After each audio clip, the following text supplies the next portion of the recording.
All right, guys, welcome back to the BuffNerd podcast. Today I have a good friend of mine here, Amanda Bender. What's up, Amanda? What up? How you doing today? I'm doing fantastic. I'm asking that all weird, like I haven't been hanging out with you for like the last 5 hours. Sir, I'm just great. Thank you for asking. I still do that weird shit like it's not like my podcast. Like I have to pretend to be someone else. That's weird. Like I guess that's a holdover from every other type of work environment or school or everything. Just pretending to be someone else. Or it's like we see each other every day. Yeah, see it every single day. Pretty much every single day. But I am going to ask you some stuff that I don't know about you today. Awesome. So I'm excited to learn a little bit about you. I know you have an interesting background and you're just an interesting person in general. So let's start from the start. Where are you from? Hopefully people think I'm interesting. If they don't, they're wrong. Where am I from? So I was born on the island of Oahu, which is part of one of the Hawaiian islands. Then parents split up when I was pretty young, so then came over to Los Angeles when I was 1 and grew up mainly in like the South Bay. So like Hermosa Beach, Torrance, Manhattan Beach area. Nice. Yeah. And did you go back to Hawaii at all as a kid? Or? Yeah, so actually when I was about 4, my mom, kind of like my grandparents, so my paternal grandparents, were like, we really want to see Amanda. We want her to spend time with us and to see, her dad. So when I was 4, my grandparents, starting at the age of 4 until I was about 16, my grandparents would pay for me to fly from California over to Hawaii to spend time with them. So I would spend the school year in California with my mom. And then every summer from the ages of 4 to 16, I would fly over to Hawaii and live with either my grandparents or my dad. Yeah. Did you like doing that? You know what's interesting is when I tell people that I grew up in Hawaii, they're like, that must have been so amazing. Like, are you the best surfer ever? I'm like, actually, no. And it was pretty fucking shitty. Yeah. I can swear, right? Yeah. Okay. All you want. So I think what people when people think of Hawaii, they're like, oh, it's this beautiful tropical place. Like there's amazing surf contests and there's hula dancers. Like that was your life, right? And I was like, actually, it wasn't my life. I would go over in the summers and I wouldn't have any friends because I would spend most of the year, like 9-10 months out of the year in California with my mom and my friends I made at school, especially in my younger, like elementary days. And I would go over to Oahu and my dad worked and my stepmom at the time worked, or my stepmom worked. So I would go into daycare. And that was like my least favorite thing because I was in daycare in California growing up and I was just like, felt like it was like baby jail. Yeah. It was like I had to be there after school every day. Just like, I mean, they had good snacks at like goldfish crackers and stuff, but it wasn't that fun, And then I just had like extended baby jail every summer. As I got older, like it was a little bit different because I was a teenager and I would like do different things, like go to the beach and learn how to surf. But when I was a little kid, it wasn't that great. Yeah. So when you became a teenager, did you start making friends in Hawaii as well? Like, or were you always kind of just alone there? So when I was 8, my dad and stepmom had their first child. So then when I was a teenager, one of my younger 2 half siblings, Leona, who's 8 years younger than me, obviously I just said that, she was like, I could kind of play with her and hang out with her. And then I would make some friends in the neighborhood and we would like stay in touch. There wasn't email or like texting back then. So we would write letters back and forth. And then the next summer I'd be like, oh, like, I'm so excited to see you. We're going to do like slip and slide and like go to the beach, So that was a lot more fun as I got older. But when I was younger, it wasn't that great. So you stopped going back and forth when you were 16? Yes. What made you stop that? Or were you just able to make the choice then? Yeah. No, I actually had a big blow up with my dad. So my dad's a recovering cocaine addict, and he's been clean for about, I don't know now, 20 plus years, probably more than that. But so there is this interesting dynamic between my grandparents and my dad and his brothers. and my dad's oldest brother. So he's the youngest of three. Mm-hmm. And my dad's oldest brother was married to this woman that I like got along with really well, and she had a son. And then my uncle had another son. So like the three of us were all around the same age. It was me, Mac, and Jake. And when I would go over to Oahu for the summer, as I got older, the three of us would play together and hang out. And this one specific summer, I was 16. I had gone over to see my dad. He was now living on the Big Island. He moved to the Big Island when I was 13 from Oahu. And I brought a friend with me, this girlfriend, my best friend at the time, that I met in high school in Northern California. And she came over, and I don't remember exactly what happened, but I got into some argument with my stepmom, and I didn't get along. And somehow it turned into this fight. And what I remember is my dad at some point was like, "You're not allowed to have an opinion." I don't know. That's what my dad's voice sounds like in my head. But he's I'm like, just thinking about someone saying that to you right now. "Oh, right, Like, man, if you were anything like you are right now, that's the wrong move. right, exactly." Like he told me, "Oh, Amanda, you like can't have an opinion about something." And again, I don't remember what it was, and I was just like, "I'm out of here. Like, see you later." So I called up my uncle and my aunt and was like, "Hey, can I come back to Oahu? I'm not getting along with my dad and my stepmom." And they kind of knew my relationship with my stepmom was always on the rocks. Mm-hmm. So my aunt paid for a flight back. My friend decided to go home early. It was like kind of that bad. My aunt paid for a flight back to Oahu without telling my grandparents. Excuse me. And my grandparents were always the one who paid for my travel to and from Hawaii, like California. So she was like, "I'm not going to tell them you're coming back because they're going to want you to stay with them, at their house." She's like, "I'll pick you up at the airport." And I was like, "Great." So I went back to Oahu. She picked me up from the airport, took me back to her house. And my grandparents got wind of it somehow.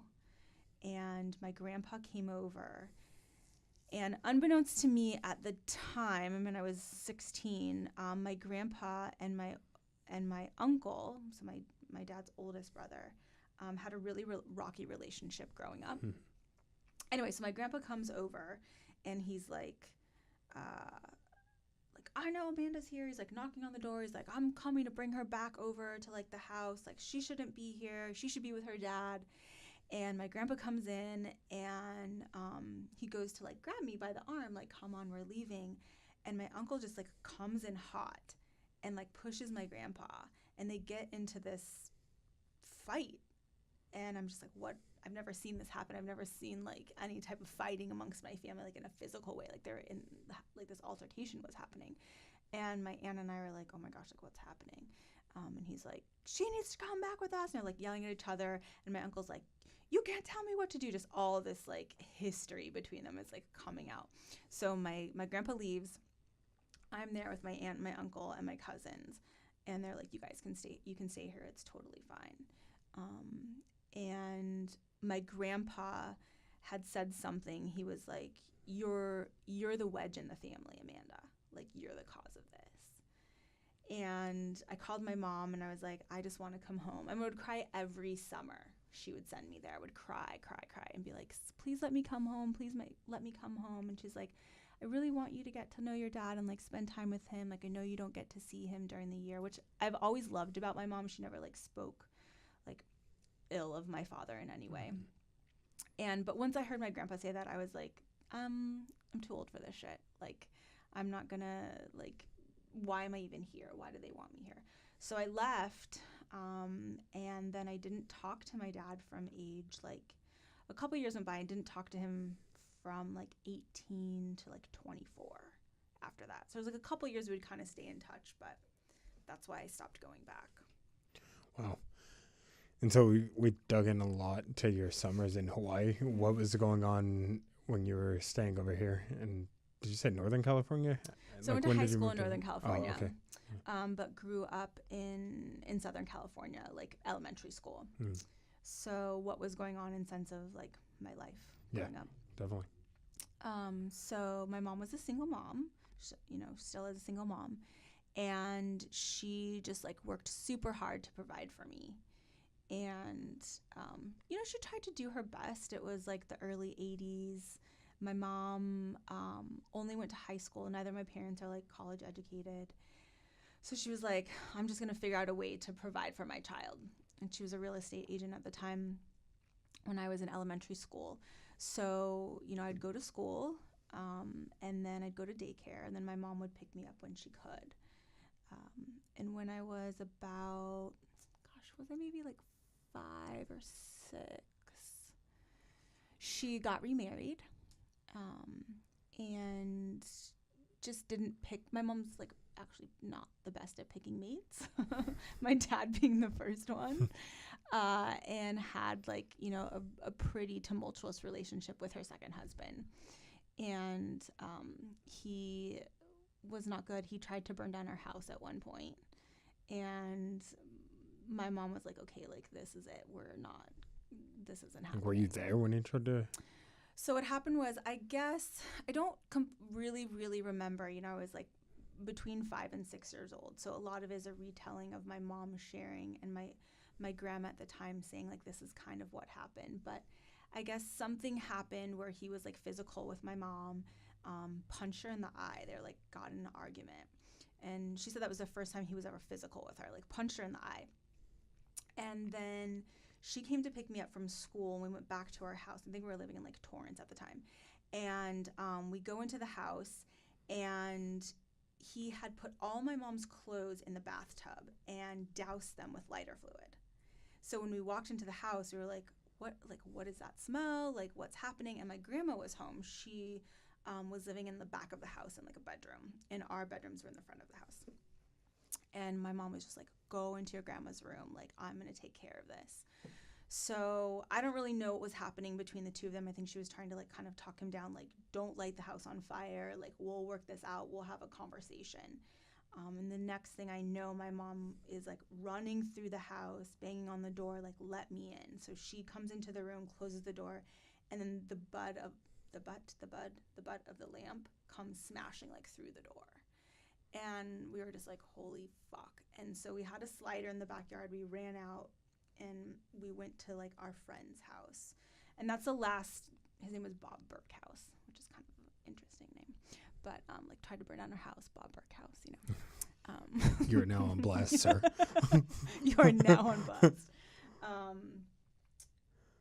So then we left. And then obviously, like, nothing happened between them. I don't ever remember seeing him again. So it was kind of like shortly after that, there was a long string of kind of like deadbeats that my mom spent time with throughout elementary school. And then when I was about in 5th grade, I moved up to Northern California. So that's when like the split happened. Okay, so I'm just going to jump back to the 16 to 18 year range. Where you were actually just staying in Northern California, how does that feel to have just a stable place to stay for a couple of years, not having to go back and forth? Yeah. So what's been interesting throughout my life is I've never lived in a house for longer than 2 to 3 years because we were constantly moving.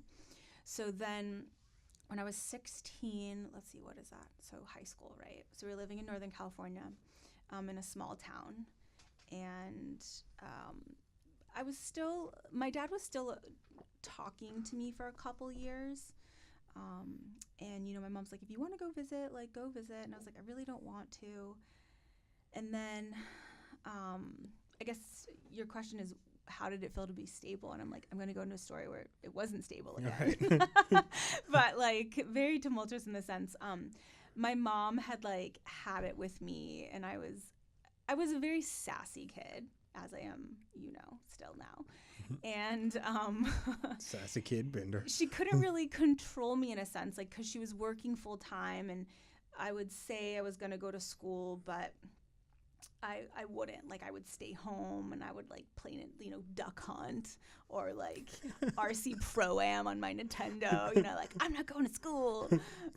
Just a rebel. But I wouldn't even do anything bad. Yeah, I thought you were going to say you're out weed spray or, painting like, houses and breaking windows and I wasn't shit. even, You're like, sitting doing there playing drugs or, Duck like, Hunt. drinking alcohol. I was just like, I'm going to play Nintendo by myself. Ha ha.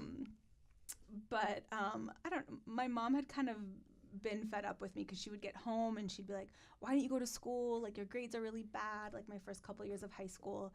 And I was like, I don't care about you. And she'd try to ground me and I'd be like, but Mom, like, you're never home, you know, like, let me go out with my friends. And she would. Eventually she'd kind of cave. You know, she felt bad she wasn't around. Yeah. But I came home drunk one night and my friends had, like, propped me up on the doorstep with my, like, head against the door because I lost my keys in a friend's car.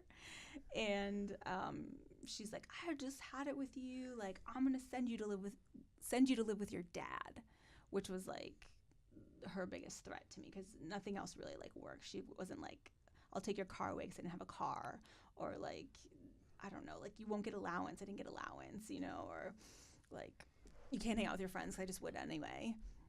So that was her biggest threat to me.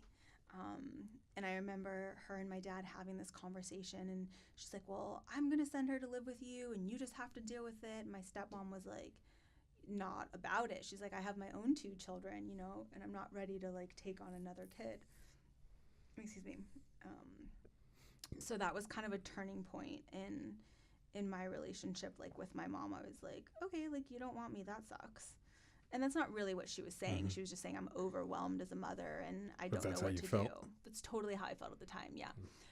So going back to your question of, like, what did it feel like to be living in California and not going back and forth, and maybe with the misconception that things were stable, but they were just as unstable as if I was going back and forth.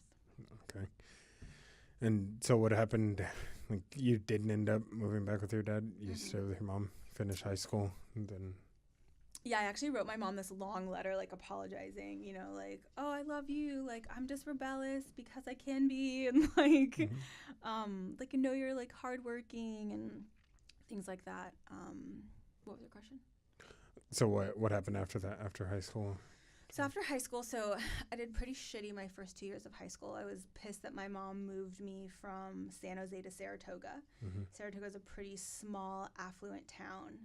And I didn't know anybody. I had to make friends again, which was a theme throughout my life. My grandma had died a few years before high school, and it was a pretty, like, hurtful time because I wasn't around when my grandma died, and she was very sick. She had pancreatic cancer. And we were pretty close. So I was not happy, like, when my mom was like, okay, we're going to move from San Jose, because there was a lot of great memories I had in this home that we lived in with my grandma. And we moved to Northern California to Saratoga, because my mom got a really good job at a company called Silicon Graphics, which at the time was a very big company in Silicon Valley. And without, you know, being college educated, this was, like, a great job for her. And so she was, like, doing the best she could, like, you know, I want to provide for my daughter. So my point being, didn't do great in my couple of years of high school. Then was like, oh shit, like, I have to go to college, like, I better, like, try to get good grades. So kind of, like, did a 360. Started playing sports, made good friends in high school, like, through kind of, like, playing water polo and running track. And got, like, a Spanish tutor and a math tutor and, like, every tutor under the sun to, like, help me do better in school. And my mom actually dated a guy in high school who I really liked, and he was fluent in Spanish, and he would come over and, like, tutor me, and he's the one that was really like, you need to get your shit together. Yeah. Like, what are you gonna do after high school? And I was like, what do you mean? Like, there's a plan? Like, you know, my mom didn't really talk that much to me or spend that much time encouraging me to pursue education beyond high school, because she wasn't familiar with college and what that was like. So I got into one college, It's the only one college I applied to because my boyfriend at the time was going to a school in San Diego. And so I got into a school in San Diego, and I went there for a year, and I played sports like on a club team. And at first I really liked it. I was like, freedom, like I could do whatever I want. This is great. I wasn't partying at all, but I was just like, I have freedom. Playing duck hunt. Yeah. RC Pro-Am was like my jam. Oh, and I wonder whatever happened to that. Like, did we sell it? Anyway. You can get a new one. Yeah, I know. I think one of our friends probably has those games at his house. Yeah. A lot of really kind of crappy things started happening at the school I was going to in San Diego. Mm-hmm. Like I came home one morning from rowing practice, and it was like 8:30 a.m. I'm in my singlet. I'm ready for fall fall finals, and I had to go to, of all things, a classical music final. And I was like, I loved the class. Like the professor would like drop the needle on a record of some like concerto and be like, and what instrument is that? And you'd have to be like, it's the cello, not the oboe, and this is why. And I was like, this is really cool. Like I was just nerding out on it. So I was super excited for this final. I was like, I'm going to kill it. And I came home to snipers rappelling from the roof of my dorm. And I was like, what the hell's happening? And there was a news van there saying, oh, some guy killed his uncle in Riverside, California, stole his car, drove to San Diego, supposedly walked into the lobby of the dorm with a shotgun, went up to his girlfriend's dorm room, and was now holding her and her roommate hostage. Fuck. And I was like, okay. They're like, I think you should just go to class. And I was like, all right, sir. Like, no, yeah, I'll go to class right after you tell me all that shit. Right, exactly. So I just kind of like turn around. I'm like, what do I do? So I go to my class. I take my final. Got an A. Go back to the important parts. Yes. I go back to the area where the dorm is. They're like, oh, you have to go over to this other dorm, like across the street. And I was just like, that kind of coupled with a bunch of other things on campus, it just wasn't my vibe. And I really, really got into like education my freshman year of college. And I had a professor who was like, if you want to transfer, you want to leave, like I know someone who works in the psychology. I was studying psychology at the time, on the East Coast. Maybe you should go over there. So that led me to my travels east. I didn't even know you lived on the East Coast at some point. You didn't know that? No. Where? Where about? In Maryland. Yeah, you Virginia probably told and me Maryland, that. yeah. I forget things. And you started studying psychology there? So I started studying psychology in San Diego. What made you choose psychology? I don't even know, to be honest with you. I think it was like, pick a major. And I was like, well, I don't want to do math. And I really don't want to do science, like hard sciences, like chemistry, like you studied. Well, no, I'm just kidding. Does that hurt you? I don't know, honestly. That's a great question. I think I just, I do know. That's came to my brain. I had a class in high school, my senior year, a psychology class. And Mrs. Marvin was the teacher's name. And I remember we watched the movie Kids. Have you seen the movie Kids? Okay. Have you guys seen the movie Kids? Yeah. Okay, so if you haven't seen the movie Kids, go watch it. It's dark. Give a little breakdown, a little synopsis. So these two kids, they're not even dating. They're just like fucking in the beginning of the movie. And one of the girls gets AIDS, or she gets HIV, right? And it's kind of the story of like these kids' lives and like where are their families and what's happening and what's happening, I guess just kind of at the time, like what are people talking about, what's happening in these young kids' lives. Mm-hmm. yeah, what else is happening? It's been a long time since I've seen that movie. The fine. gist of it? Yeah, that's okay. the gist of it. Yeah. I just want people to know, like, in general what it's about, since it inspired you to major in psychology somehow. I mean, that movie didn't inspire me to, like, study psychology, but I remember in this specific class, Mrs. Marvin showed us the movie, and then, we studied, like, a bit of Freud and a bit of Jung and other... The important ones. The important ones, yes. Studied, like, Maslow's hierarchy of needs and all these things, and I was like, this is really interesting. Mm-hmm. And we made kind of, like, for people that have never done this, kind of like a vision board, but this was like a book. And on the front, I remember I had to make, like, a mirror, so I, like, cut out some aluminum foil and, like, use a hot glue gun to put some beads on it. And it was supposed to be like, this is a reflection of you, like, who are you? Like, in this book, kind of described, like, your personality and these different things you've learned from being in this class. I was like, oh, this is pretty cool. Like, I really like this stuff.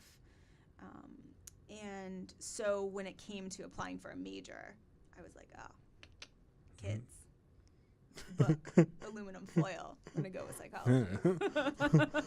Sounds great. And you finished off the psychology major, right? Yep, finished that off.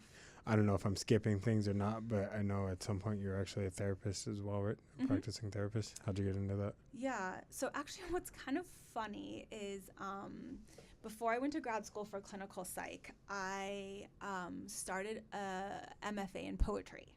I don't know if I've ever told you that. I've never talked about that either. I wanted to be a sports psychologist, so I started taking a lot of kinesiology classes in Maryland, where I transferred to. And I was just kind of bored. And a lot of what the professor was telling us was that sports psychology in the beginning was more about designing optimal training programs for athletes. And then later on, maybe working with them on, like, the psychology behind, maybe why they're not playing as well or doing as well at their sport. Mm-hmm. And I was like, I don't really want to be a trainer. I don't really want to design programming for athletes. So I started taking more classes in the English department. I took a poetry class that I really liked. I started writing, and I got into a poetry concentration. And my professor at the time was like, I think you should apply to grad school and for this MFA program. She was in it. And she's like, I'm graduating, but I would probably be one of your professors. And I was like, okay, like, that sounds cool. And so I applied. I went for a semester, and I was like, fuck this. Like, I was the only non-English major in the program. And my mentor was like, you're going to have to spend hours and hours in the library reading all these, like, poetry books and these poetry magazines. And, like, it seems weird, but, like, I don't love reading poetry. But you like writing it? But I really enjoyed writing it. It was a very cathartic process for me and a way to kind of touch at the things that I wasn't talking about at the time, like the stories I've shared with you.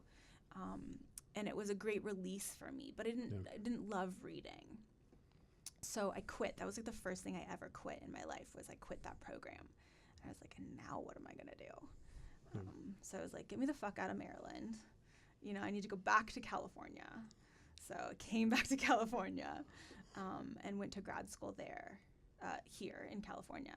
And, was a therapist for 2-3 years. Yeah, I think we've talked about this a little bit before, and I've thought about, like, what I would be like as a therapist, and honestly probably super stressed out and sad all the time. How did you feel doing therapy? Super stressed out and sad. And, I think were you gonna say something? No. I think therapists who are really, really good at their job, like, I envy them. It's really hard. It's really, really hard work. For me, I felt lonely, and some days I could let it go when I left my office. So I worked in school districts in California doing therapy with kids in lower income neighborhoods. And then I had a private practice for about a year working with high school students and their families in more affluent school districts. So it was quite different. But I just cared so much about the kids and the teenagers I was working with. And when I left, and I would go back the next week and hear about, this one kid or this kid or that kid who they had to ask to go to the bathroom. And if it was not between the hours of 2 p.m. and 5 p.m., they had to hold it till the next day when they got to school. Like, it's hard to let go of those types of things. And I could could I really even help? Not really. I could help ease the person's pain for 50 minutes. We call it the 50-minute hour. A lot of times in therapy, but I just felt like I couldn't really do much, and that was frustrating. And in turn, I also couldn't share with my friends and family what I was doing for my job. I could change people's names and ages, demographic information, but once I was done being a therapist for the day, it was then like my brain wanted to turn off. I didn't want to have to go into like go gadget mode and be like, let me change all these things around so I can like tell you about my day. It was difficult to do. Yeah. But it was also hard to walk away from because I really, really liked my clients. And I really liked the process. And I really think therapy can work when people want to do the work. And there's also a group of people who go into therapy that just want to say they're in therapy so people get off their back, so to say, whether it's friends, families, lovers, employers, whatnot. And that can be frustrating too, because the person doesn't actually want to do the work.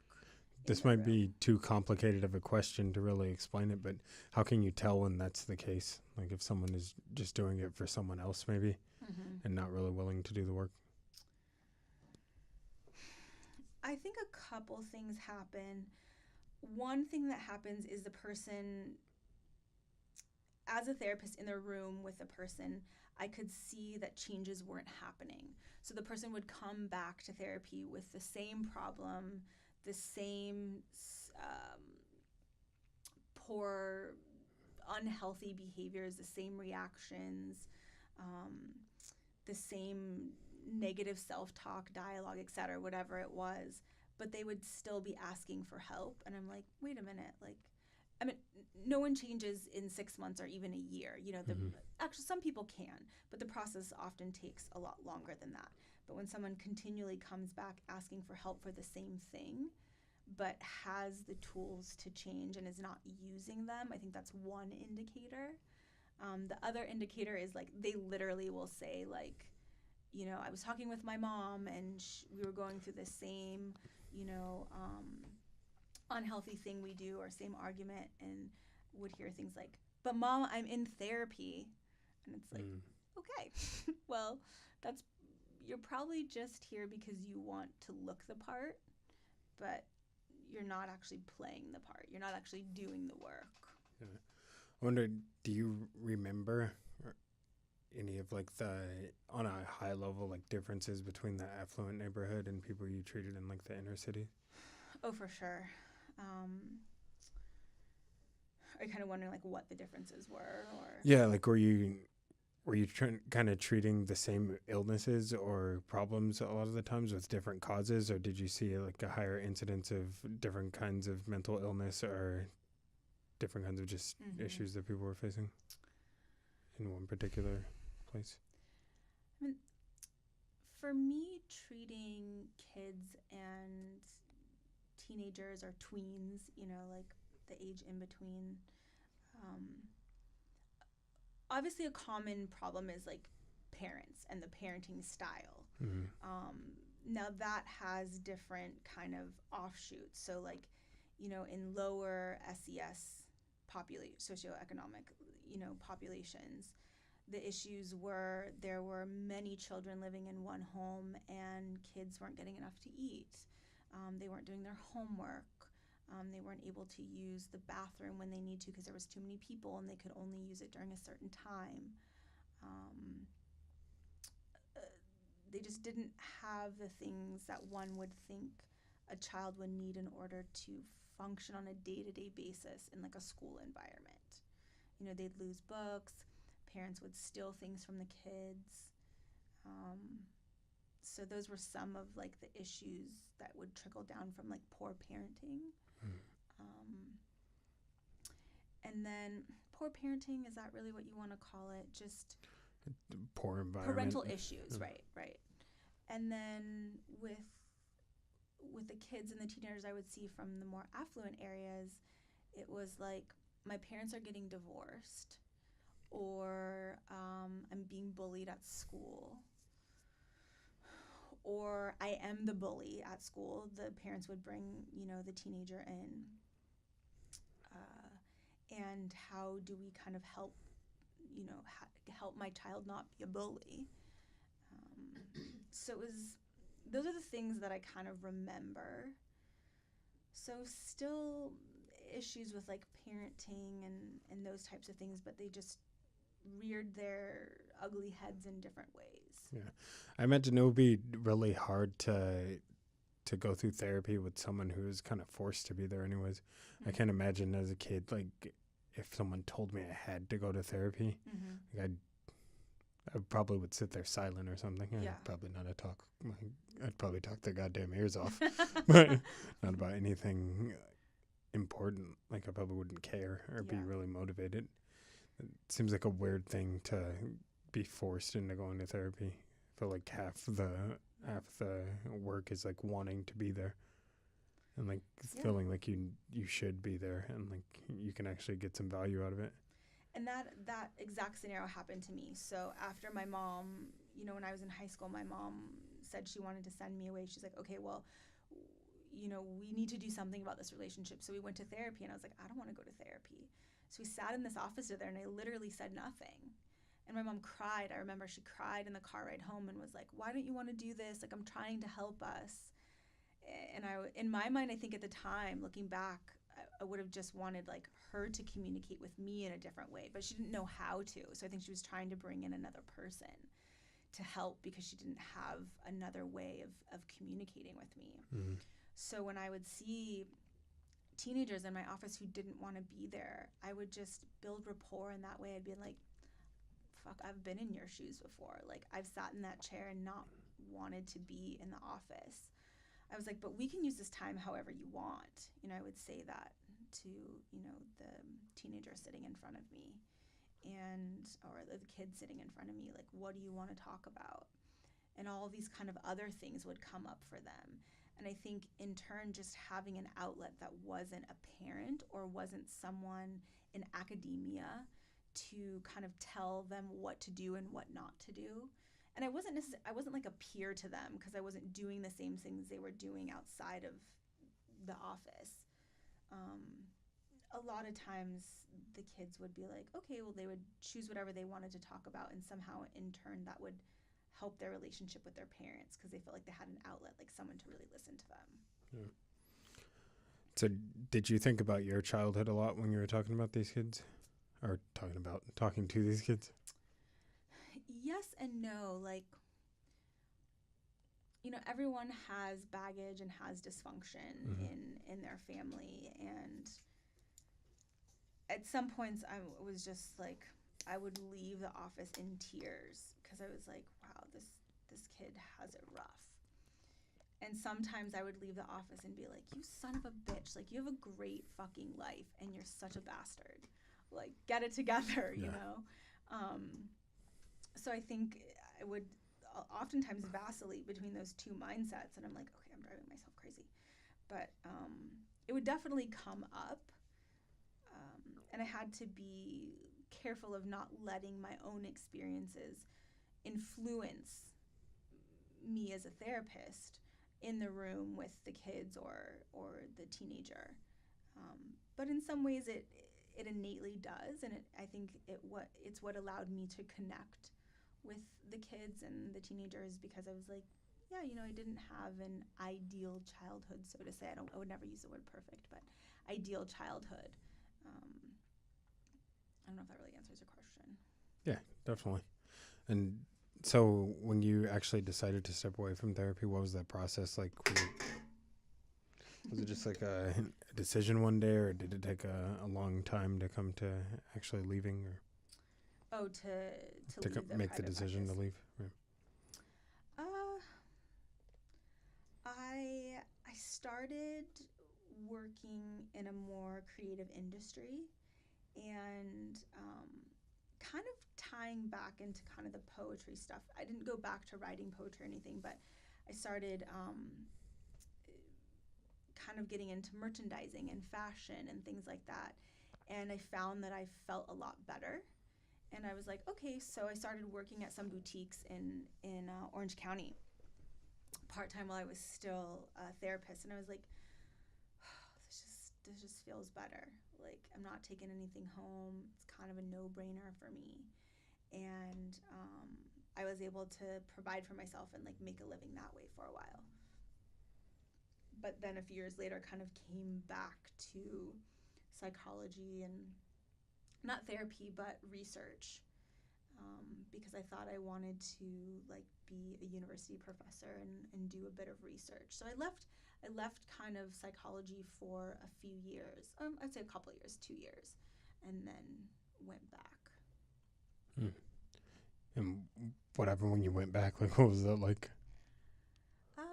It was really great. I think for a long time, I had this little voice in the back of my head that was like, you know, I spent this much money to go to grad school, and 2 years is not that long of a time in someone's lifespan. But I was like, I spent 2 years full time busting my ass going to grad school, and then I was only a therapist for like 2 to 3 years, 3 years, 2 years, whatever. Like, I can't even remember now. I'm so old. I didn't say it. I was like, I got to do something with this. Like, I had put pressure on myself. So, and you know, kind of at the time, I had stopped working in merchandising for some stores in Orange County, and I was caretaking for this elderly woman, and I knew it wasn't going to be a long-term thing. And I was like, you know, what can I do? I don't want to go back to being a therapist. But I was teaching undergraduate psychology at the time, and I was like, what can I do? So then I applied for a job in research. And when I went back, I was part of a clinical interviewing team, which was interesting because I could ask all these questions in a very forthright manner, but I didn't have to help the person at the end of the interview. It was like very freeing. I was like, this is great. I could ask these questions about all these different symptoms. You know, I was working with people with schizophrenia and bipolar disorder, so very debilitating mental illnesses for a lot of the patients that I worked with. But I didn't have to like take care of them in a sense. And I was like, I think this feels better. I'm still using my degree. And I felt pretty fulfilled for 5-6 years. And then was like, you know, there's nowhere else for me to go in this job, like move up. I had hit a ceiling, unfortunately. And that's what led to your decision. Yeah. And sorry, just being awkward and straining to see the time. And I could actually just continue to talk about this all night. But like I said, we'd like to keep it kind of short here. I guess we're going to have to bring you back on because I mean, we made it more than halfway through the story. You're not that old. But, I think we still have a lot to talk about. But I appreciate your time tonight. Yeah, of course. Thanks for coming on. Yeah, no If you have anything you want to shout out at all to all of my millions of listeners, go for it. Terrence is the best. Listen to his podcast. Thank you. All right. But you guys can always find me at Terrence Davey on Instagram or at BuffNerdLA.com. Thank you.